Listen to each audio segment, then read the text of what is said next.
Alors, moi, dans mon cas, si je joue grosso modo un morceau en La majeur, je ne vais pas m'accorder de la même manière que si je joue un morceau en Do mineur.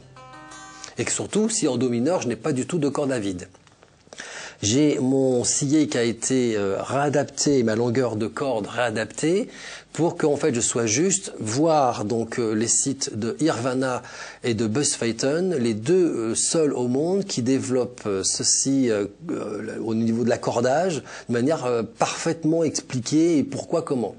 Parce que tout simplement, toutes les guitares sont fausses. Et ça, il faut bien comprendre.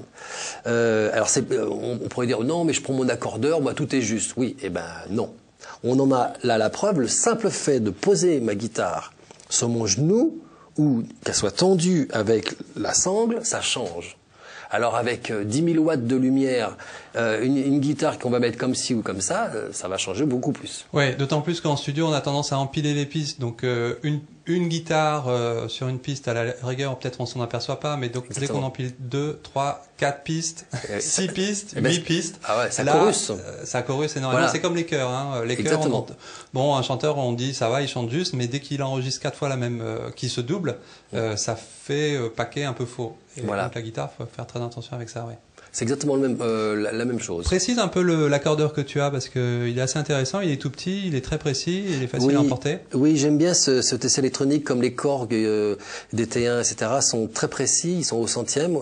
Et l'accordeur qui est dans Amplitube 3 en informatique, donc dans un Cubase, dans un Nuendo ou autre chose, est aussi précis, c'est-à-dire au centième.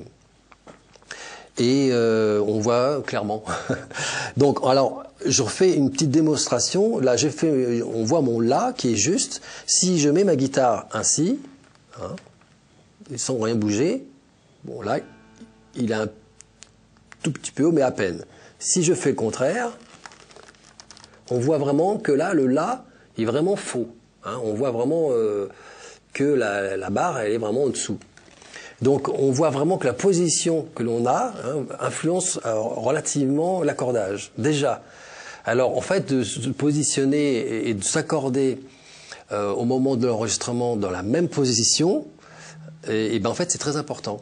C'est ce qui va nous permettre d'être déjà un peu plus juste que si je m'accorde debout et qu'après je mets ma guitare sur mon genou, je commence à jouer. En général, je vais être plus haut d'ailleurs. Et ben en fait, voilà, je vais jouer faux. Mais je m'en aperçois pas forcément au premier coup d'œil, quoi. Après, quand tu réécoutes la piste, tu te dis, ouais, c'est vrai que c'est un peu bizarre. Alors, surtout s'il y a des claviers, tout de suite, on l'entend, pardon.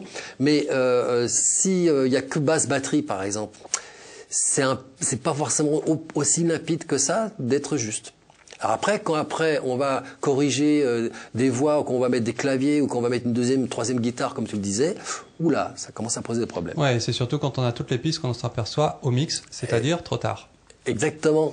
Qu'est-ce qu'on fait? On refait. Ah, merde, j'avais bien joué. Ah, bah dommage. Juste à cause de l'accordage.